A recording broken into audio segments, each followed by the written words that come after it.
सभी को जय मसीह की। आशा करता हूँ आप सभी अच्छे हैं, आप सभी स्वस्थ हैं और आप सभी आज के नए सेशन के लिए तैयार हैं। तो जैसे जैसे अंत की तरफ आ रहे हैं, मैं भी बहुत खुश हूँ। आप लोग प्रकाशित वाक्य इतनी दूर तक समझ के आए हैं और आगे आने वाले जर्नी में आप लोगों को सिखाया जाएगा कि कैसे आप शिंजोंजी की कलीसिया में एक सच्चे संत और सच्चे विश्वासी का जीवन निभा सकते हैं। आमीन। तो चलिए आज हम प्रकाशित वाक्य 19 की ओर बढ़ेंगे। तो चलिए हम आज का सेशन शुरू करते हैं।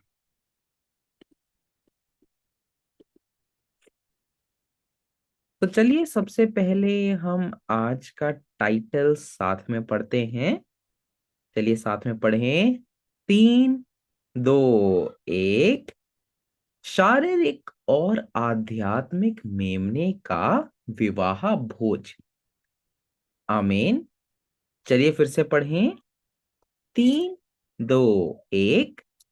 शारीरिक और आध्यात्मिक मेमने का विवाह भोज। आमीन। तो पिछले सेशन में हमने पढ़ा था कि कैसे शैतान और उसके राज्य का अंत होता है, जो बाबुल और बाबुल की जो कलीसियाएं हैं उन सभी का अंत हो जाता है। और जिन्होंने शैतान के साथ विवाह रचा था उन सभी का भी अंत होता है, और अब उनकी शिक्षाएं सीखने के लिए उस कलीसियाए जाने के लिए लोग नहीं है। और अब प्रकाशित वाक्य 19, प्रकाशित वाक्य 20 और प्रकाशित वाक्य 21 परमेश्वर के राज्य और परमेश्वर के स्वर्ग की पूर्ति के बारे में बताता है। और हमें ये बताता है कि कैसे प्रकाशित वाक्य 19, 20 और 21 में परमेश्वर का राज्य और परमेश्वर की इच्छा पूरी होती है। आमीन। तो आज हम प्रकाशित वाक्य 19 को देखेंगे, और जैसा कि हमने पिछले सेशन में भी पढ़ा था, प्रकाशित वाक्य 18 और प्रकाशित वाक्य 19 विपरीत चैप्टर है। प्रकाशित वाक्य 6, प्रकाशित वाक्य 7, प्रकाशित वाक्य 13, प्रकाशित वाक्य 14 और प्रकाशित वाक्य 18 और प्रकाशित वाक्य 19 ये बिल्कुल अलग चैप्टर है। प्रकाशित वाक्य 18 में हमने पढ़ा था, जिन्होंने शैतान के साथ विवाह किया उस दूल्हे और उस दुल्हन की आवाज सुनाई नहीं देती, है ना। ऐसा क्यों था?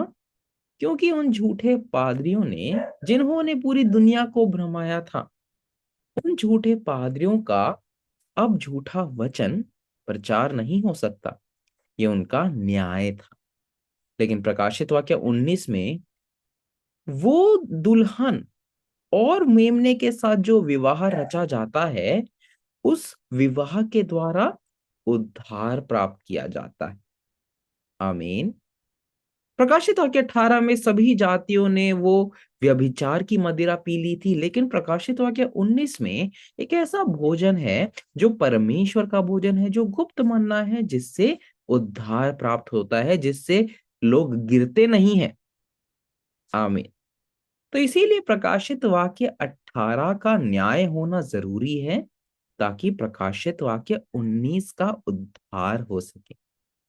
तो जब तक प्रकाशित वाक्य 18 उसकी चौथी आयत पूरी नहीं हो लेती, यानी कि बाबुल की कलीसियाओं में जो लोग फंसे हैं, जब तक वो निकलकर बाहर नहीं आ जाते, तब तक प्रकाशित वाक्य 19 हो नहीं सकता।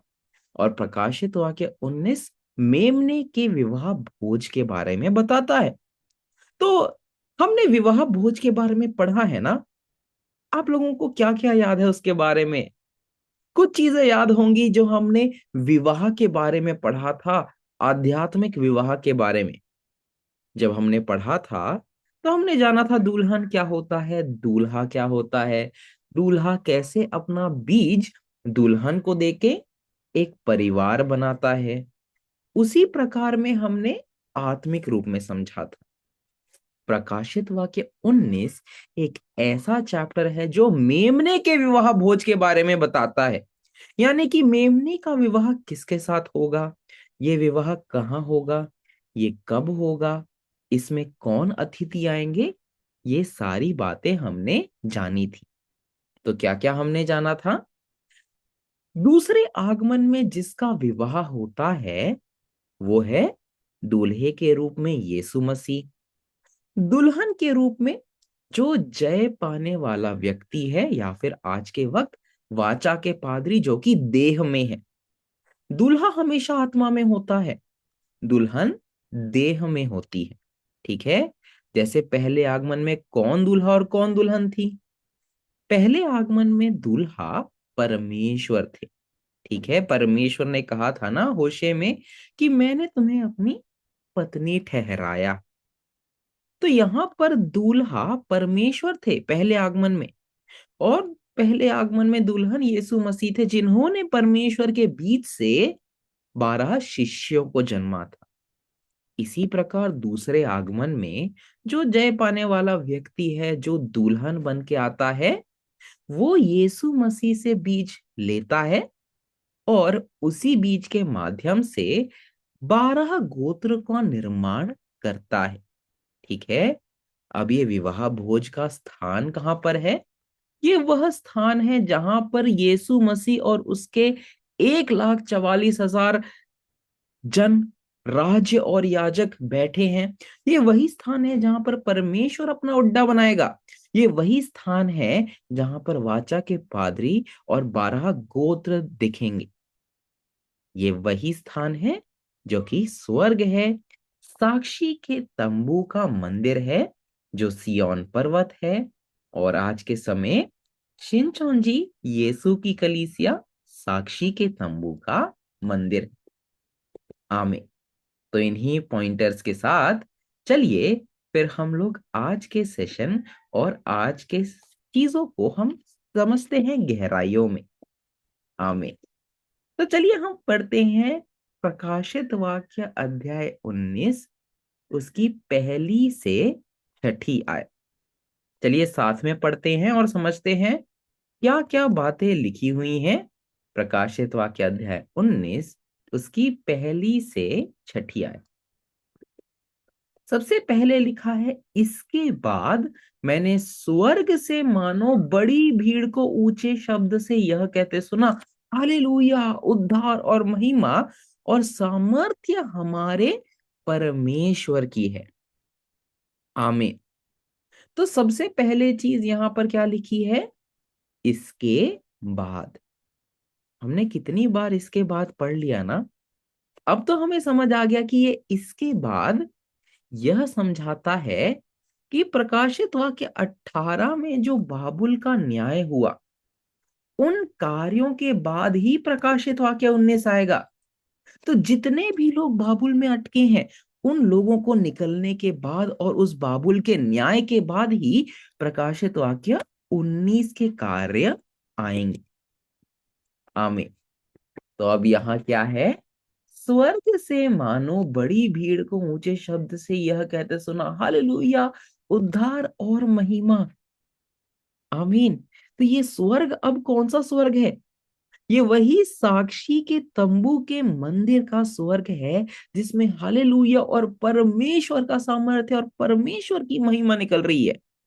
ये परमेश्वर का सामर्थ्य और महिमा इसीलिए निकल रही है क्योंकि उस मेमने ने जय पाया, उस बाबुल का न्याय हुआ, और वो बाबुल में जो अटके हुए लोग थे उनको बचाकर उस कलीसिया में लाया गया जहां पर परमेश्वर आ रहे हैं, जहां पर सच्चाई है, जहां से सच्चाई निकल रही है। ठीक है। इसीलिए आपको और मुझे भी परमेश्वर को महिमा देना है, क्योंकि हम भी वहां पर फंसे हुए थे, लेकिन परमेश्वर ने हमको उधर से निकाला। इसीलिए हमें भी परमेश्वर को महिमा देनी। इसीलिए अब दूसरी आयत में लिखा है, क्योंकि उसके निर्णय सच्चे और ठीक हैं, इसीलिए कि उसने उस बड़ी वैश्य को का जो अपने व्यभिचार से पृथ्वी को भ्रष्ट करती थी न्याय किया, और उसने अपने दासों का लहू का पलटा लिया है। ठीक है, यहां तक समझते हैं। लिखा है क्योंकि उसका निर्णय सच्चे और ठीक है। यानी कि जिन्होंने भी परमेश्वर के खिलाफ कार्य किए, अब प्रकाशित वाक्य 18 में उनका क्या हुआ? उनका न्याय हो गया। इसलिए परमेश्वर ने जो निर्णय लिए, परमेश्वर ने जो न्याय के कार्य किए, सभी का न्याय किया जिन्होंने परमेश्वर के खिलाफ कार्य किए, चाहे वो विश्वासघाती हो, विनाशक हो, या पूरे दुनिया की कलीसियाएं हो, हर किसी के खिलाफ परमेश्वर ने वो न्याय दिया। और अब उस बड़ी वैश्य के बारे में बताया जाता है कि वही वैश्य है जो 7 सिर और 10 सींग वाले पशु के ऊपर बैठी हुई थी, जिसके मदिरा से सभी जातियां विनाश हुई थी। ठीक है, जिनकी झूठी शिक्षाओं से पूरी दुनिया के लोग अलग अलग टिप्पणी और अलग अलग प्रकार की शिक्षाओं पर चल रहे थे। उस बड़ी वैश्य का भी न्याय हुआ। और इस प्रकार परमेश्वर ने अपने दासों के लहू का पलटा लिया है। यानी कि उस संगठन को, जो कि पादरी शिक्षक केंद्र था, और उस पादरी को जो उस 7 सिर और 10 सींग वाले पशु का मुख्य था, जैसे परमेश्वर ने उसका न्याय किया, तो परमेश्वर ने शैतान का न्याय किया। क्योंकि शैतान ने अपना सिंहासन उस वैश्य के द्वारा बनाया हुआ था, और उनका न्याय करते हुए परमेश्वर ने अपने दासों के लहू का पलटा लिया। यानी कि ये वही शैतान था जिसने परमेश्वर के लोगों को मारा था। लेकिन अब क्योंकि इस शैतान के संगठन का न्याय हुआ, तो शैतान का भी न्याय हुआ। और शैतान का न्याय हुआ तो परमेश्वर ने उनका पलटा लिया जिन्होंने अपनी जान परमेश्वर के वचन के लिए गंवाई। आमीन।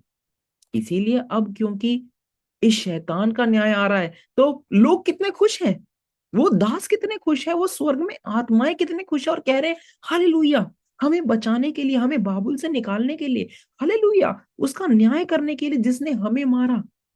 इतने खुश हैं स्वर्ग के दूत और परमेश्वर के लोग जो साक्षी के तंबू के मंदिर में है। आमीन। इसीलिए यहाँ पर सभी इतने खुश हैं। और तीसरी आयत में कहते हैं, फिर दूसरी बार उन्होंने कहा हालेलुया, उसके जलने का धुआं युगान युग उठता रहेगा। किसके जलने का धुआं? उस वैश्य के जलने का धुआं। ठीक है, किस प्रकार से वो शैतान का संगठन बन गई थी और शैतान का जगह बन गई थी। उस जगह पर आग लगाई और उसका धुआं अब युगान युग उठता रहेगा। मतलब उसके न्याय का वचन हर किसी को पता चलता रहेगा। आमीन। तो चलिए चौथी आयत पढ़ते हैं। और 24 प्राचीन और चारों प्राणियों ने घिरकर परमेश्वर को दंडवत किया जो सिंहासन पर बैठा था, और कहा आमीन, हालेलुया। और सिंहासन में से एक शब्द निकला, हे हमारे परमेश्वर से सब डरने वाले दासों, क्या छोटे क्या बड़े, तुम सब उसकी स्तुति करो। फिर मैंने बड़ी भीड़ के जैसा और बहुत जल के जैसा शब्द और गर्जनों के जैसा बड़ा शब्द सुना, हालेलुया, इसलिए कि हमारा परमेश्वर शक्तिमान राज्य करता है। आमीन। तो यहाँ पर परमेश्वर की स्तुति और परमेश्वर का राज्य हो रहा है, क्योंकि अब परमेश्वर, उनके दूत और उनके लोगों की विजय हुई। 6,000 वर्षों से क्या हो रहा था? उनका हार हो रहा था। परमेश्वर अपना राज्य इस पृथ्वी पर बना नहीं पा रहे थे। लेकिन अब जब सारी चीजें समाप्त होती हैं, शैतान का न्याय हुआ, शैतान के संगठन का न्याय हुआ, शैतान के राज्य का न्याय हुआ, बाबुल का न्याय हुआ, उसके लोगों का न्याय हुआ, जहां शैतान ने अपना स्थान बनाया था उसका भी न्याय हुआ। इन सभी का न्याय होने के बाद अब ये सारे इस खुशी में इस जीत को मनाते हैं। आमीन। तो ये सारी आवाज किसकी आवाज है? ये सारी आवाज परमेश्वर की जीत की आवाज है, उनके संतों की आवाज है और उद्धार की आवाज है। आमीन। जो स्वर्ग और पृथ्वी में चल रही है। स्वर्ग में कहा? स्वर्ग में वो जगह जहां पर उन दूतों ने निवास किया है, जिन दूतों ने अपनी प्राण गंवा दिया। और पृथ्वी में वो जगह जो कि साक्षी के तंबू का मंदिर है, जहां वो संत एकत्रित हैं जिन्होंने परमेश्वर के वचन को प्राप्त किया। आमीन। तो चलिए, अब हम लोग प्रकाशित वाक्य 19 उसकी 7वीं से 10वीं आयत पढ़ते हैं। चलिए हम साथ में पढ़ें। लिखा है, आओ हम आनंदित और मग्न हो और उसकी स्तुति करें, क्योंकि मेमने का विवाह आ पहुंचा है और उसकी दुल्हन ने अपने आप को तैयार कर लिया है। क्योंकि उसके शुद्ध और चमकदार महीन मलमल पहनने को दिया गया, क्योंकि उस महीन मलमल का अर्थ पवित्र लोगों के धार्मिक काम है। तब स्वर्गदूत ने मुझसे कहा, यह लिख कि धन्य वे हैं जो मेमने के विवाह के भोज में बुलाए गए हैं। फिर उसने मुझसे कहा, ये वचन परमेश्वर के सत्य वचन है। तब मैं उसको दंडवत करने के लिए उसके पांव पर गिरा। उसने मुझसे कहा, ऐसा मत कर। मैं तेरा और तेरे भाइयों का संगी दास हूं, जो यीशु की गवाही देने पर स्थिर है। परमेश्वर ही को दंडवत कर, क्योंकि यीशु की गवाही भविष्यवाणी की आत्मा है। आमीन। तो चलिए हम लोग 7 से 10वीं आयत को समझते हैं, और ये बहुत इंपॉर्टेंट आयतें हैं इस चैप्टर की। सबसे पहले अब आनंदित और मग्न होने का समय आ चुका है, क्योंकि मेमने का विवाह आ पहुंचा है। मत्ती अध्याय 24, मत्ती अध्याय 22 में जो परमेश्वर ने भविष्यवाणी की थी कि अब मेरे पुत्र का विवाह होगा, अब मेरे पुत्र का विवाह रचा जाएगा, अब वह समय आ चुका है जब मेमने का विवाह होगा। यानी कि यहाँ पर दूल्हा कौन है? मेमना है। कितनी खुशी की बात है ना। उस मेमने का विवाह है। तो क्या आप लोग भागी नहीं होना चाहेंगे? आप सभी भागी होना चाहेंगे और आप देखना चाहेंगे इसकी दुल्हन कौन है आखिर। आमीन। तो यहाँ पर उस आनंद और उस मग्न के समय उसकी दुल्हन को चुना जाता है, और उसकी दुल्हन भी तैयार है। तो उसकी दुल्हन कौन है? उसकी दुल्हन वह देह होगी जो उस दूल्हे से बीज लेकर परमेश्वर का राज्य स्थापित करेगी, है ना। तो कौन हो सकती है वो? आज के समय में कौन है वो देह?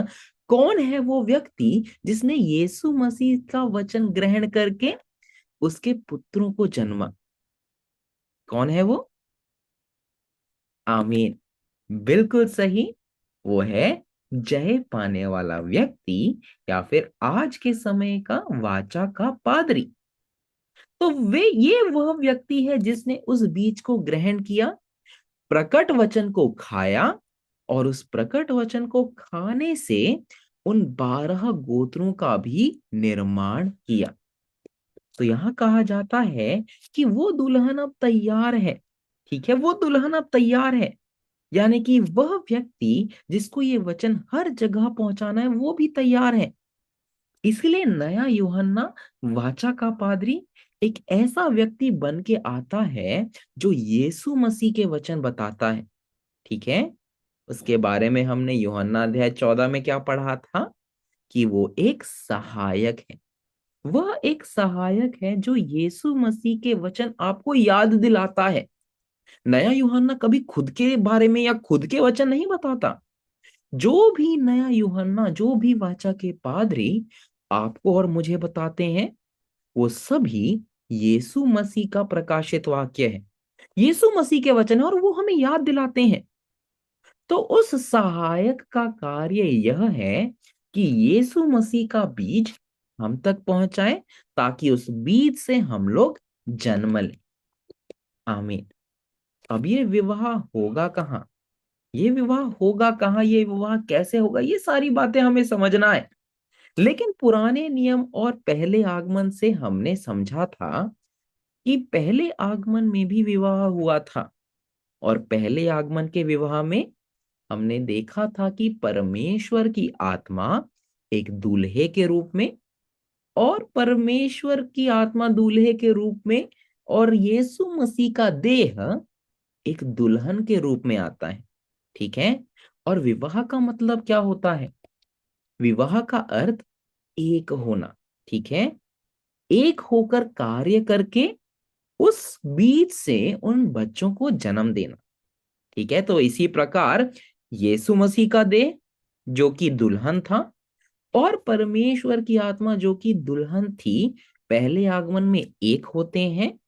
और परमेश्वर के बीज से यीशु मसीह उस वचन से जो परमेश्वर से उन्होंने प्राप्त किया, परमेश्वर के लिए राज्य स्थापित करते हैं। ठीक है। आमीन। इसी प्रकार दूसरे आगमन में दूल्हा यीशु मसीह है इस बार। ठीक है। यीशु मसीह का विवाह है, मेमने का विवाह है। और दुल्हन वह व्यक्ति बनता है जो इस प्रकट वचन के बीज को ग्रहण करता है। तो यहां पर क्या हुआ? यीशु मसीह की आत्मा और वो दुल्हन एकजुट होकर परमेश्वर के राज्य के स्थापना का कार्य करते हैं। तो नया यूहन्ना उस बीज को ग्रहण करता है, और उस बीज के माध्यम से परमेश्वर के लोगों तक ये वचन पहुंचाकर उनको एक नया जन्म देता है। और जब वो 12 गोत्र में आते हैं, वो परमेश्वर के परिवार के होते हैं। आमीन। तो ये परमेश्वर का परिवार सच्चा परिवार होगा। ठीक है। आमीन। अब हमें समझना है ये विवाह हो कहाँ रहा है, कैसे पहचानेंगे? क्या आपको आंखों से दिखेगा कि कोई सजावट है? जैसे भौतिक विवाह होता है, आजकल विवाह का बहुत आ, महत्व चल रहे हैं, और विवाह का सीजन चल रहा है ना? तो हर जगह आप देखेंगे कि आ, यहाँ पर विवाह हो रहा है, उसकी सजावट से पता लग जाता है, उनके नाम से पता लग जाता है। लेकिन ये एक आत्मिक विवाह है। आत्मिक विवाह में ऐसा नहीं होगा। तो आत्मिक विवाह को पहचानेंगे कैसे आप लोग? कैसे पहचानेंगे कि कहाँ पर ये विवाह हो रहा है? उस विवाह भोज का स्थान कैसे पता लगेगा? कैसे पता लगेगा?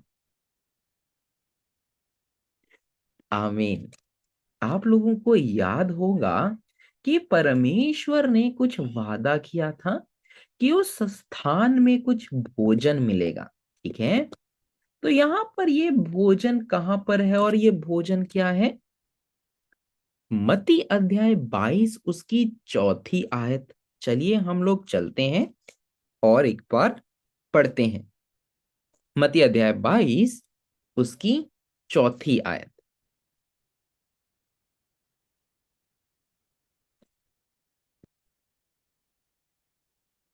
तो चलिए मैं पढ़ता हूं। लिखा है, फिर उसने और दासों को यह कहकर भेजा कि नेवताहारियों से कहो, देखो, मैं भोज तैयार कर चुका हूं, और मेरे बैल और पले हुए पशु मारे गए हैं, और सब कुछ तैयार है।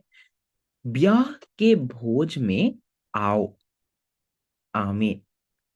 तो यहां पर उस ब्याह के भोज में बुलाया जाता है, और कहा जाता है कि जो मरे हुए जो बैल है और जो पशु हैं, ठीक है, जो बैल हैं और जो पले हुए पशु हैं, इन दोनों को मैंने मारा हुआ है।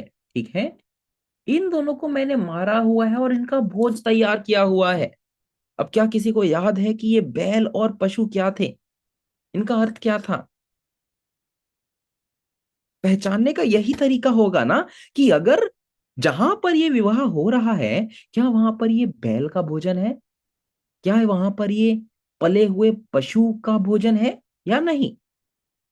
कोई सजावट नहीं दिखेगी आपको, कोई भौतिक कपड़े पहने हुए नहीं दिखेगा, लेकिन ये दोनों चीजें दिखनी चाहिए।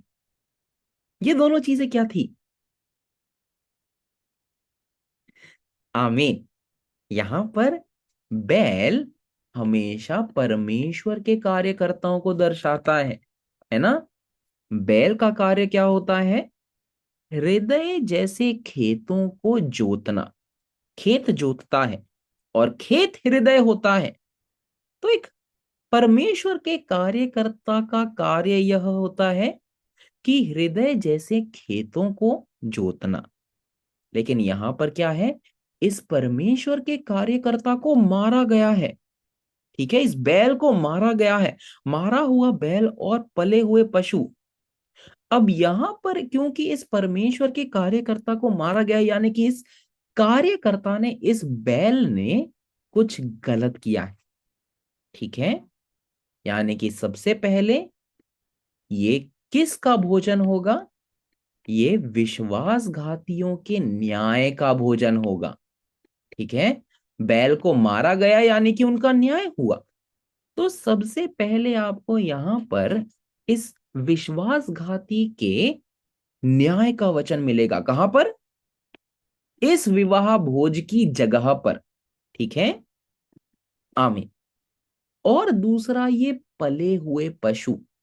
अब ये पशुओं को पला हुआ क्यों कहा गया? क्योंकि इन्होंने बहुत सारे जानवरों को खाया हुआ है, इसीलिए इन्हें पले हुए पशु कहा है। लेकिन इनका भी न्याय हुआ है, इन पे भी क्या हुआ है? देखिए आप, यहां पर भी तीर तीर गए हुए हैं। तो ये पशु ऐसे पशु थे जिन्होंने दूसरे पशुओं को खाया, लेकिन इन पशुओं को भी मारा गया। यानी कि ये विनाशकों के न्याय का वचन की ओर बताते हैं। यानी कि इस जगह, जो कि मेमने के विवाह भोज की जगह है, उस जगह आपको दो भोजन जरूर मिलेंगे। एक है विश्वासघातियों के न्याय का वचन, और दूसरा है विनाशकों के न्याय का वचन। चलिए अब आप लोग बताइए, क्या आपने किसी जगह से ये दोनों चीजें सीख ली हैं? क्या आपने किसी जगह से ये सीखा कि विश्वासघातियों का न्याय कैसे हुआ? और दूसरी चीज, क्या आपने किसी जगह से सीखी कि विनाशकों का न्याय कैसे हुआ? क्या आपने सीखा कि उन सात दूतों का अंत कैसे हुआ? वो सूरज चांद तारे कैसे गिर गए? क्या आपने वो सीखा? और क्या आपने वो सीखा कि सात सिर और 10 सींग वाले पशुओं का अंत कैसे हुआ? आमीन। हमने ये दोनों चीजें एक जगह से सीखी ना। तो ये क्या दर्शाता है? कि वो जगह जहां पर ये दोनों भोजन दिए जा रहे हैं, वो जगह बनती है मेमने के विवाह भोज का स्थान। और उसी स्थान पर वो विवाह होगा जहां पर यीशु मसीह और उसकी दुल्हन है, और स्वर्ग की आत्माएं और पृथ्वी के विश्वासी एक होंगे। तो जब आत्मा और दुल्हन, आत्मा और देह एक हो जाती है, जब नाशवान अविनाश से अपने आप को ढक लेता है, तब क्या होता है? मृत्यु हार जाती है। आमीन। यानी कि ये विवाह और ये विवाह भोज का स्थान, ये बहुत जरूरी है। ये बहुत जरूरी है ताकि हम अपने जीवन से मृत्यु का विनाश करें। ठीक है, तो इस विवाह भोज की स्थान पर होना काफी आवश्यक है, क्योंकि यहां पर मेमने का विवाह होगा उसकी दुल्हन के साथ, और स्वर्ग की आत्माओं का विवाह होगा पृथ्वी के विश्वासियों के साथ। तो जब तक हम उस जगह में नहीं होंगे, तब तक हम कैसे विवाह में एक भाग ले सकते हैं? आमीन। तो अगर आप लोगों को ये भोजन प्राप्त हुआ, यानी कि ये आपके लिए संकेत है, ये आपके लिए एक प्रूफ है कि वो स्थान जो कि आज के समय शिंचो जी की कलीसिया है, वह स्थान ही वो जगह बनती है जो मेमने के विवाह भोज का स्थान है। आमीन। लेकिन अब यहां इस विवाह में भाग लेने के लिए कुछ योग्यताएं हैं। क्या है वो योग्यताएं? क्या आप लोगों को याद है? तीन चीजें थी ना। तीन चीजें थी जो इस जगह की योग्यताएं हैं। आप लोगों को इमेज दिख रहा है? इमेज दिख रहा है ना? आमीन। तो चलिए एक एक करके याद करते हैं कि वो तीन योग्यताएं क्या थी। सबसे पहले मत्ती अध्याय 25 में हमने जब जाना था कि मत्ती अध्याय 25 में वो आ, वो कुंवारियां थी। अब क्योंकि वो कुंवारियां अपने दूल्हे का इंतजार कर रही थी, उसमें से कुछ कुंवारियां मूर्ख थी, कुछ समझदार थी। अब मूर्ख उस जगह पर विवाह के समय पर क्यों अंदर नहीं जा पाई?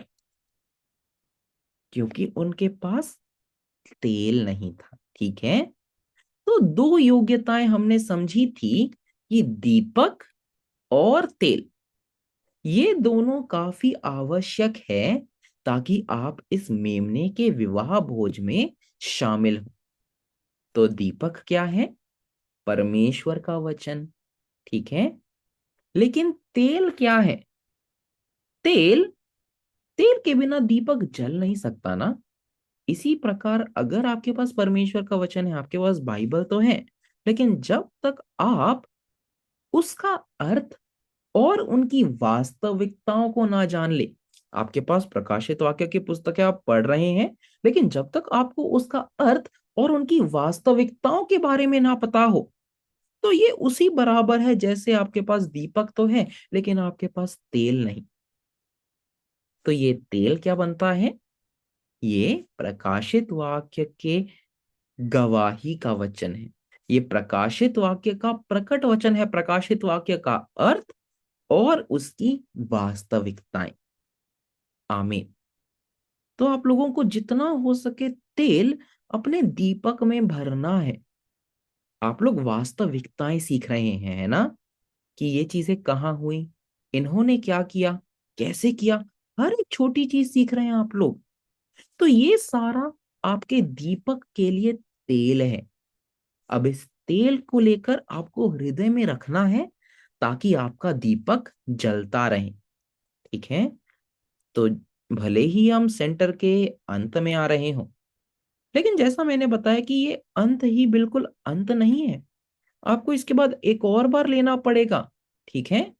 लेकिन अगली बार आपके लिए जरूरी नहीं कहा जाएगा, अगली बार आपके हृदय से आना चाहिए कि मुझे एक और बार समझना है, मुझे एक और बार सीखना है। ठीक है। इसीलिए ये तेल की कमी आपके अंदर बिल्कुल नहीं होनी चाहिए। अभी जितना आपने सीखा है वो बस टखनों तक गया होगा, लेकिन टखनों तक भी जाके आपको कितना सारा समझ आया। तो जब आपका घुटनों तक ये पानी आएगा, जब आपके कमर तक आएगा, तो तब आप सोचिए आपके हृदय में कितना तेल होगा, आपके बाइबल में, आपके दीपक में कितना तेल होगा। उस प्रकार का हमें वचन ग्रहण करना है। आपके अंदर वचन की कमी बिल्कुल नहीं होनी चाहिए। आमीन। अब इन दोनों के अलावा एक और ऐसी चीज है जिसके बिना आप लोग उस जगह जा तो सकते हैं, ठीक है, लेकिन आप लोग निकाले भी जा सकते हैं। मत्ती अध्याय 22 उसकी 11 से 14वीं आयत में जब हमने पढ़ा था, और जब राजा ने पूछा कि तू विवाह का वस्त्र बिना पहने क्यों आ गया? ठीक है। यहां लिखा था तू विवाह का वस्त्र पहने बिना यहां क्यों आ गया? तो अब मनुष्य के पास उत्तर ही नहीं था। तब राजा ने क्या किया? इसके हाथ पांव बांधकर बाहर अंधियारे में डाल दो। यानी कि विवाह का वस्त्र पहनने का आवश्यक है। ठीक है। विवाह के वस्त्र पहनना बहुत जरूरी है। अब विवाह के वस्त्र क्या दर्शाता है? प्रकाशित वाक्य 19 उसकी 8वीं आयत में ही लिखा है, ये धार्मिक कार्यों को दर्शाता है। ठीक है। प्रकाशित वाक्य 19 उसकी 8वीं आयत में ही हमने पढ़ा था कि इसके पहले वाला, हाँ जी, एक मिनट, हाँ। तो यहां पर लिखा है कि उसके शुद्ध और चमकदार महीन मलमल पहनने को दिया गया, क्योंकि उस महीन मलमल का अर्थ पवित्र लोगों के धार्मिक काम है। ठीक है। आमीन। तो वस्त्र किसको दर्शाता है? कार्यों को। यानी कि तीसरी आवश्यकता, इस अ, तीसरी चीज जो आपको चाहिए इस विवाह भोज में रहने के लिए, आप घुस तो सकते हैं, लेकिन अगर आपको उस जगह पर रहना है तो आपको विवाह के वस्त्र पहनना बहुत जरूरी है। अब ये विवाह के वस्त्र क्या है? विवाह के वस्त्र वह कार्य है जो आपको शिंचोंजी में आने के बाद करने हैं। ठीक है? तो जैसे कि सेवा है, जैसे कि वचन का प्रचार करना है, जैसे कि दुनिया का आत्मिक चंगाई है, जैसे कि परीक्षाएं लिखना है, ये सारी चीजें शिंचोंजी की कलीसिया में आने के बाद आपको करनी पड़ेंगी। ऐसा क्यों? कुछ लोग कहेंगे कि हमने वचन पढ़ लिया, इतना ही काफी है। नहीं, इतना काफी नहीं है। आपके कार्य उस धार्मिक जगह के अनुसार चलने चाहिए। इसलिए हमें अपने अपने हृदयों को नम्र करने की आवश्यकता है, ताकि हम जो भी बताया जाए उसका पालन करें। ऐसा ना हो हम शिंचोंजी की कलीसिया जाने के बाद वहां पर कुछ कार्य नहीं कर रहे हैं, सेवा में भाग नहीं ले रहे हैं, हम लोग प्रचार का कार्य नहीं कर रहे। ऐसा नहीं होना चाहिए, क्योंकि अगर ऐसा हुआ और हमारे कार्य धार्मिक नहीं हुए तो हमें उस जगह से निकाला जाएगा। इसीलिए इसी हफ्ते से आप लोग यह सीखेंगे ना कि शिंचोंजी में सेवा कैसे होती है। ठीक है? शिंचोंजी में वचन का प्रचार का कार्य क्या, ये चीज आप लोग सीख क्यों रहे हैं? क्योंकि यही आपके धार्मिक वस्त्र बनते हैं जो आपको उस विवाह भोज में रखने के लिए आवश्यक है। ठीक है? इसीलिए इसको ऐसा ना सोचें कि ये मेरे लिए ऑप्शनल है, मैं करूं या ना करूं उससे फर्क नहीं पड़ता। लेकिन जो लोग इसको अच्छे से नहीं लेंगे और जो लोग उसको सही तरीके से नहीं करेंगे, वो लोग धार्मिक वस्त्र नहीं पहनेंगे, यानी कि उस विवाह भोज में जाने के लिए उन्हें अनुमति नहीं दी जाएगी। तो आप लोग ऐसा मत सोचिए कि हम ऐसे ही शिंचोंजी की कलीसिया में चले जाएंगे। नहीं, आपको आवश्यक है कि आप ये धार्मिक वस्त्र को पहने और जाएं। इसीलिए आप में से अगर कोई सोच रहा हो हम ऐसे करेंगे नहीं करेंगे उससे फर्क नहीं पड़ता, बिल्कुल नहीं। ठीक है? ये किसी के लिए ऑप्शनल चीज नहीं है, लेकिन ये एक जरूरी चीज है जो आप सभी को करनी है। आमीन।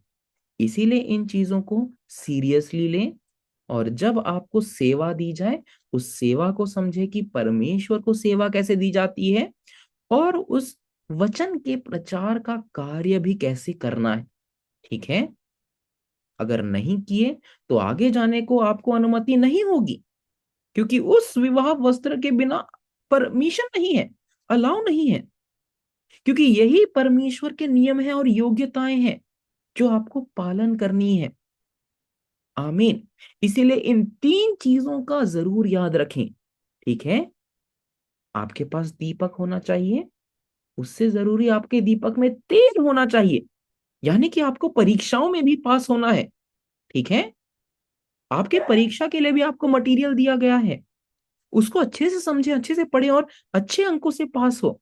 और तीसरी चीज, आपको इस वस्त्र को पहनना है। आमीन। तो इन चीजों को, इन योग्यताओं को अच्छे से लेकर आप चलें। आमीन। तो चलिए आगे वाले आयत समझते हैं। तब स्वर्गदूत ने मुझसे कहा, यह लिख कि धन्य वे हैं जो मेमने के भोज में बुलाए गए हैं। फिर उसने मुझसे कहा, ये वचन परमेश्वर के सत्य वचन है। तब मैं उसको दंडवत करने के लिए पांवों पर गिरा। उसने मुझसे कहा, ऐसा मत कर, मैं तेरा और तेरे भाइयों का संगी दास हूं जो यीशु की गवाही देने पर स्थिर है। परमेश्वर ही को दंडवत कर, क्योंकि यीशु की गवाही भविष्यवाणी की आत्मा है। आमीन। तो यहां पर हमें समझना है कि जब नया यूहन्ना वहां पर गिरकर उस दूत को दंडवत करना चाहता है, वो दूत कहता है, नहीं, मुझे नहीं, लेकिन परमेश्वर को ही दंडवत कर। इसीलिए शिंचोन जी यीशु की कलीसिया में भी जब भी हम दंडवत करते हैं, हमेशा परमेश्वर को करते हैं। इस कलीसिया को भी अगर आप देखें तो ये कलीसिया किसकी कलीसिया है? यीशु की कलीसिया। ये किसी व्यक्ति की नहीं, ना ही वाचा के पादरी की है, ये यीशु की कलीसिया है। इसीलिए हम जो भी चीज करते हैं हमेशा दंडवत हम परमेश्वर को ही देकर करते हैं। आमीन। इसीलिए यहाँ पर जो विवाह भोज है, धन्य कौन है जो उसमें आते हैं, उस भोजन को खाते भी हैं और उस विवाह में भाग लेते हैं। तो प्रकाशित वाक्य 20 में आप लोग देखेंगे कि कौन कौन है जो इस विवाह में भाग ले रहा है। ठीक है, हमने ये पढ़ा तो है, फिर से मैं आपको याद दिला दूं कि स्वर्ग की सारी आत्माएं जिन्होंने अपनी जान गंवा दी, जो दूत में है, ठीक है, जो आत्मा में है वो, और पृथ्वी पर सारे संत जिन्होंने प्रकट वचन को ग्रहण किया और जो वचन से मोहरित हैं, ठीक है, वो 1,44,000 राज्य और याजक, इन दोनों का विवाह होगा। यानी कि स्वर्ग की आत्माएं और पृथ्वी के संत एकजुट होंगे और वह विवाह में मृत्यु की विनाश होगी, मृत्यु हार जाएगा। तो ये हम अगले चैप्टर में भी पढ़ेंगे, तो इसको लिए हम थोड़ा सा इंतजार करेंगे। ठीक है, तो चलिए पढ़ते हैं प्रकाशित वाक्य 19, उसकी 11 से 16वीं आयत। चलिए पढ़ते हैं, साथ में पढ़ें। फिर मैंने स्वर्ग को खुला हुआ देखा और देखता हूं कि एक श्वेत घोड़ा है और उस पर एक सवार है जो विश्वास योग्य और सत्य कहलाता है, और वह धार्मिकता के साथ न्याय और लड़ाई करता है। उसकी आंखें आग की ज्वाला है और उसके सिर पर बहुत से राजमुकुट हैं। उसका एक नाम उस पर लिखा हुआ है जिसे उसे छोड़ और कोई नहीं जानता। वह लहू में डुबाया हुआ वस्त्र पहने हैं और उसका नाम परमेश्वर का वचन है। और स्वर्ग की सेना श्वेत घोड़ों पर सवार और श्वेत और शुद्ध मलमल पहने हुए उसके पीछे पीछे हैं। जाति जाति को मारने के लिए उसके मुंह से एक चोखी तलवार निकलती है और वह लोहे का राजदंड लिए हुए उन पर राज्य करेगा। और वह सर्वशक्तिमान परमेश्वर के भयानक प्रकोप की जल जलाहट की मदिरा के कुंड में दाख रौंदेंगे। और उसके वस्त्र और जांघ पर यह नाम लिखा है, राजाओं के राजा और प्रभुओं का प्रभु। आमीन। तो सबसे पहले यहां पर कौन है? एक श्वेत घोड़ा दिखता है, ठीक है, और श्वेत घोड़े पर सवार कौन है? वह व्यक्ति है, वह आत्मा है जो विश्वास योग्य और सत्य कहलाता है। तो किसकी बात हो रही है यहाँ पे? बिल्कुल सही, यहाँ पर यीशु मसीह की बात हो रही है, जो एक सवार की तरह है। और वह श्वेत घोड़ा जिस पर वो सवार है वो है वाचा के पादरी, या फिर पाने वाले व्यक्ति। ठीक है, अब इस जय पाने वाले व्यक्ति के लिए भी कहा गया कि अ, यह इसको एक ऐसा नाम दिया गया था जिसे उसको छोड़ और कोई नहीं जानता। तो प्रकाशित वाक्य 3 में भी हमने जाना था कि कैसे इस जय पाने वाले व्यक्ति को एक ऐसा श्वेत पत्थर मिलता है और उस पत्थर पर एक नया नाम लिखा होता है जिसे उसे छोड़ और कोई नहीं जानता। तो ये नया नाम क्या है? ये वही नया नाम है जिस नए नाम के द्वारा वो आज के समय यीशु मसीह का कार्य कर रहा है। ठीक है, तो यीशु मसीह का नया नाम आज के समय क्या है? वह जय पाने वाला व्यक्ति, वह वाचा का पादरी, जिसके माध्यम से यीशु मसीह की आत्मा कार्य कर रही है। ठीक है, इसीलिए श्वेत पत्थर में एक नया नाम लिखा था। जैसे कि पहले आगमन में परमेश्वर का नया नाम यीशु मसीह बने थे, उसी प्रकार से दूसरे आगमन में यीशु मसीह का नया नाम वह जय पाने वाला व्यक्ति बनता है जो कि यीशु मसीह के कार्य करता है। आमीन। तो ये स्वर्ग जो खुला हुआ है, ये वही नया आकाश और नई पृथ्वी का स्वर्ग है। ये वही साक्षी के तंबू का मंदिर है जो अब खोला गया है। और अब यीशु मसीह और उसका जो अ, घोड़ा है, वो न्याय करने के लिए भी आते हैं, हम देखते हैं। ठीक है, वो न्याय के वचनों के साथ भी आते हैं। तो चलिए हम देखेंगे कि और आगे क्या क्या लिखा है। लिखा है उसकी आंखें आग की हैं, उसकी आंखें आग सी ज्वाला है, उसकी सिर पर बहुत राजमुकुट है। ये एक आत्मा के आ, आत्मा की रचना को दर्शाता है।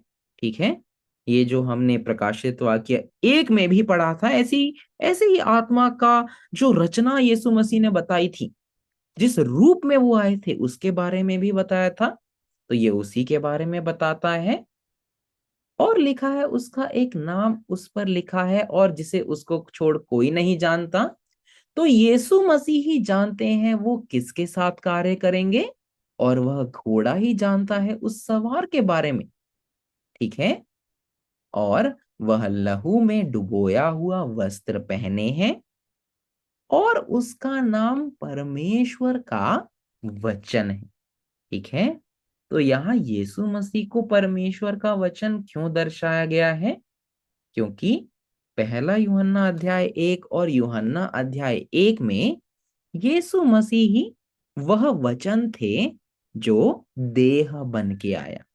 ठीक है, जो भविष्यवाणी थी, उस भविष्यवाणी की पूर्ति हुई। इसीलिए यहां पर कहा गया है उसका नाम परमेश्वर का वचन। आमीन। तो चलिए अब आगे बढ़ते हैं। तो अब लिखा है, अगली 14 से 16वीं आयत को समझेंगे। चलिए पढ़ते हैं। लिखा है, और स्वर्ग की सेना श्वेत घोड़ों पर सवार और श्वेत और शुद्ध मलमल पहने हुए उसके पीछे पीछे हैं। अब स्वर्ग की सेना आ रही है। ठीक है, यानी कि यीशु मसीह अपने घोड़े पर, और उस घोड़े के पीछे स्वर्ग की सेना आ रही है। ठीक है, और स्वर्ग की सेना यानी कि उनकी आत्माएं और उनके देह साथ में आ रहे हैं, और वो श्वेत और शुद्ध मलमल पहने हैं, यानी कि उनके कार्य धार्मिक है। अब वो आ क्यों रहे हैं? जाति जाति को मारने के लिए उसके मुंह से एक चोखी तलवार निकलती है। तो ये मुंह से तलवार कैसे निकल सकती है? ये न्याय के वचनों को दर्शाता है। ठीक है, और वह लोहे का राजदंड यानी कि दुनिया दुनिया पर अधिकार लिए हुए उन पर राज्य करेगा, और वह सर्वशक्तिमान परमेश्वर के भयानक प्रकोप की जलजलाहट की मदिरा। ठीक है, ये परमेश्वर के न्याय को दर्शाता है। मदिरा के कुंड में दाख रौंदेंगे, और उसके वस्त्र और जांग पर यह नाम लिखा है, राजाओं का राजा, प्रभुओं का प्रभु, जो कि यीशु मसीह के लिए दर्शाया गया है। आमीन। तो यहां पर क्या हो रहा है कि परमेश्वर और यीशु मसीह और उसकी सेना, ठीक है, यीशु मसीह और उसकी सेना जो लाखों और करोड़ों में है, वो लोग सभी अपने अपने घोड़े लेकर आ रहे हैं, और उन संतों के साथ एक हो रहे हैं जिन संतों ने परमेश्वर के प्रकट वचन को ग्रहण किया है। ठीक है, और वो जंग पर जा रहे हैं। अब वो किस तरह की जंग होगी? ये न्याय के वचन लिए हुए हर जगह इस राजदंड से, लोहे के राजदंड से, उस अधिकार से हर जगह न्याय पहुंचाएंगे। ठीक है, हर जगह न्याय पहुंचाएंगे, हर जगह न्याय का वचन पहुंचेगा, क्योंकि अब यीशु मसीह और परमेश्वर के राज्य की जीत हो गई। तो यहां परमेश्वर, यीशु मसीह और स्वर्ग की आत्माएं और देह में जय पाने वाला और 12 गोत्र के देह, ये दोनों एकजुट होकर परमेश्वर की सेना बनते हैं, जो कि लाखों और करोड़ों की है। आमीन। तो चलिए आगे पढ़ते हैं। अब लिखा है, फिर मैंने एक स्वर्गदूत को सूर्य पर खड़े हुए देखा और उसने बड़े शब्द से पुकार कर आकाश के बीच में से उड़ने वाले सब पक्षियों से कहा, आओ परमेश्वर के बड़े भोज के लिए इकट्ठा हो जाओ। ठीक है, जिससे तुम राजाओं का मांस और सरदारों का मांस और शक्तिमान पुरुषों का मांस और घोड़ों को और उनके सवारों का मांस और क्या स्वतंत्र क्या दास क्या छोटे क्या बड़े सब लोगों का मांस खाओ। चलिए इतना समझते हैं। ठीक है, यहां पर कहा गया है एक स्वर्गदूत को सूर्य पर खड़े हुए देखा। यहां सूर्य वाचा के पादरी को दर्शाता है। ठीक है, जय पाने वाले व्यक्ति को दर्शाता है। और जो स्वर्गदूत उस सूर्य के साथ कार्य करता है, इसीलिए कहा गया है स्वर्गदूत को सूर्य पर खड़े हुए देखा, यानी कि वाचा के पादरी के साथ जो स्वर्गदूत कार्य कर रहा है। अब ये वाचा के पादरी के पास क्योंकि वचन है, भोजन है। ठीक है, कौन सा भोजन? बैल और पले हुए पशुओं का भोजन। कैसे उनका न्याय हुआ, वो भोजन है। तो अब वो आकाश के बीच में से उड़ने वाले सब पक्षियों से कह रहे हैं, यानी कि स्वर्ग और स्वर्ग की आत्माओं से। पक्षियां आत्माओं को दर्शाती है। ठीक है, इसीलिए अब वो स्वर्ग और स्वर्ग की आत्माओं से पुकार कर कह रहे हैं कि आओ और इस विवाह भोज में भाग लो। ठीक है, तो उनको आमंत्रित किया जा रहा है ताकि स्वर्ग और स्वर्ग की आत्माएं भी आकर इस विवाह भोज में भाग लें और वो राजाओं का मांस, सरदारों का मांस, पुरुषों का मांस, हर किसी का मांस खाएं। अब यहाँ पर ये किस मांस की बात हो रही है और किस भोजन की बात हो रही है? ये वही भोजन है जो कि विनाशकों का भोजन है। ये वही झूठे पादरियों का भोजन है और उन विश्वासघातियों का भोजन है। ठीक है, तो यहाँ पर दो प्रकार के ही भोजन है ना विवाह भोज में। एक उन विश्वासघातियों के न्याय का भोजन, ठीक है, जिन जिन बैलों का न्याय हुआ। और दूसरा उन पले हुए पशुओं के न्याय का भोजन। तो इनका भोजन यहां पर मिला जाएगा, इसीलिए स्वर्ग को भी आमंत्रित किया जा रहा है, क्योंकि अब वो जगह आ गई जहां से इस वचन का प्रचार होगा। आमीन। ठीक है, इसीलिए सभी को आमंत्रित किया जा रहा है। पृथ्वी पर 12 गोत्रों को आमंत्रित किया जा रहा है, स्वर्ग की आत्माओं को आमंत्रित किया जा रहा है, क्योंकि विवाह का समय आ चुका है और विवाह का भोज तैयार है। ठीक है, आमीन। फिर लिखा गया है, फिर मैंने उस पशु और पृथ्वी के राजाओं और उनकी सेनाओं को उस घोड़े के सवार उसकी सेना से लड़ने के लिए इकट्ठा देखा। ये शैतान और उसकी सेना है। ठीक है, ये शैतान और उसकी सेना है। जो सेना प्रकाशित वाक्य हमने 9 में भी पढ़ा था। ठीक है, तो यहां पर शैतान की भी सेना है, लेकिन शैतान की सेना का अंक परमेश्वर की सेना से कम है, इसीलिए वो इस जंग को हार जाते हैं। लिखा है, और वह पशु और उसके साथ वह झूठा भविष्यवक्ता पकड़ा गया। यानी कि अब क्या हो रहा है, जहां से शैतान ने कार्य किया अपने अपने, वो जो दो बिल्कुल मेन लोग थे। ठीक है, एक तरफ शैतान का पशु जो कि 7 सिर और 10 सिंग वाला पशु था, और एक तरफ वो झूठा भविष्यवक्ता जो कि बालाम था, जो कि निकोलस था, जो कि सर्प था। अब वो दोनों पकड़े गए। अब इनका अंत क्या होगा? जिसने उनके सामने ऐसे चिन्ह दिखाए थे जिनके द्वारा उसने उनको भरमाया, जिन पर पशु की छाप थी और जो उसकी मूर्ति की पूजा करते थे। ठीक है, जिन पर पशु की छाप थी, जिन्होंने झूठी शिक्षाओं का प्रण लिया था और जो उस मूर्ति की पूजा करते थे, वो 17 झूठे पादरी जो मूर्ति बनकर झूठी शिक्षाओं का लेन देन करते थे। ठीक है, ये दोनों जीते जी उस आग की झील में जो गंधक सी जलती है डाले गए।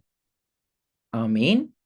तो यहां पर क्या हुआ, जो निकोलस था, जो बालम था, और जो 7 सिर और 10 सिंग वाला पशु था, अब उनका अंत कहाँ हुआ?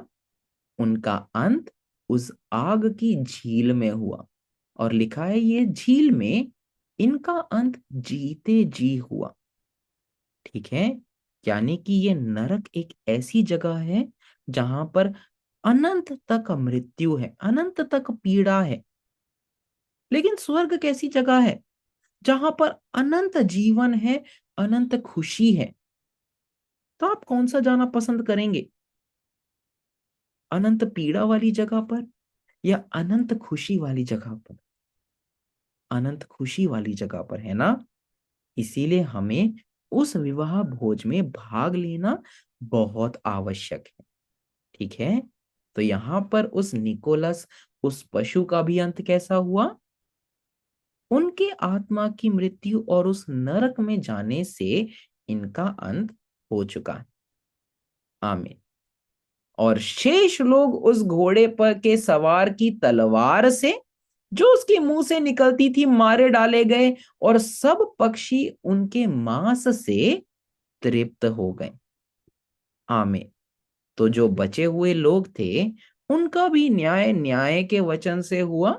और जो पक्षियां थी, जो कि दूत थे, ठीक है, जो कि आत्मा थी, वो सब उनके मांस खा रहे हैं, उनके न्याय का वचन खा रहे हैं कि कैसे विनाशक और विश्वासघातियों का न्याय हुआ। आमीन।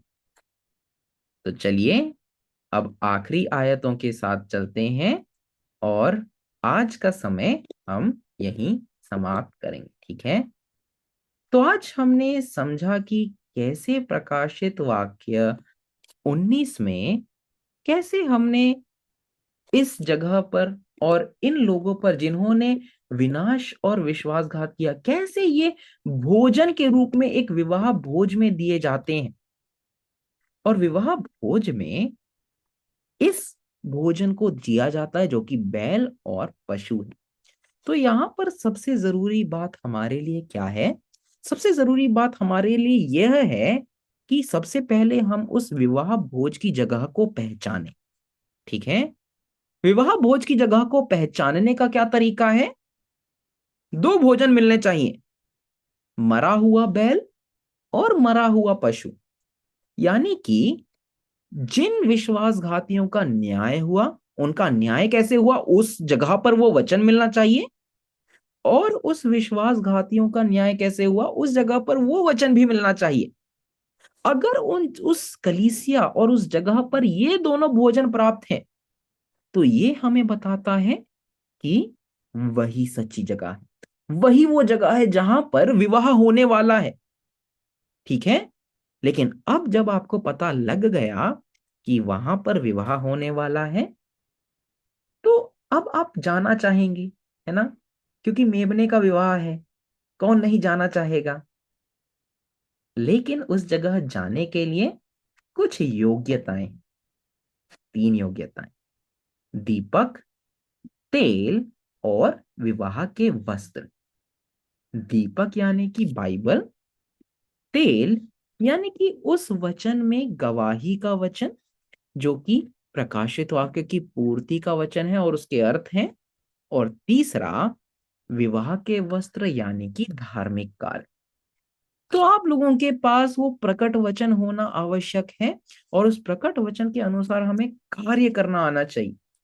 इसलिए जब इस हफ्ते हम लोग समझेंगे कि हम लोग कैसे धार्मिक कार्य कर सकते हैं उस कलीसिया में, तो हमें समझना है हमें उस कलीसिया में, अब हमने अपने जीवन में बहुत कार्य किए होंगे अपने अपनी कलीसियाओं में, लेकिन अब उस कलीसिया में क्यों करना है? ठीक है। और उस कलीसिया में करना ही है वो कार्य, वरना हमें उस विवाह भोज से निकाला जाएगा। इसीलिए यह धार्मिक कार्य सबसे आवश्यक है। आमीन। लेकिन ये धार्मिक कार्य आपके हृदय से आने चाहिए। ठीक है। आपके हृदय में ये वचन होना चाहिए और वो खुशी से आना चाहिए। आपकी खुशी होनी चाहिए कि मैं अब परमेश्वर के लिए सही कार्य कर सकता हूँ। पहले मुझे वचन नहीं पता था, इसलिए मुझे कार्य नहीं पता थे। लेकिन अब मैं परमेश्वर के लिए सही कार्य कर सकता हूँ। आमीन। तो चलिए हम उस खुशी के साथ परमेश्वर के लिए कार्य करें। तो अभी के लिए मैं अपना समय यहीं समाप्त करूंगा। सभी को धन्यवाद सुनने के लिए और सभी को जय मसीह।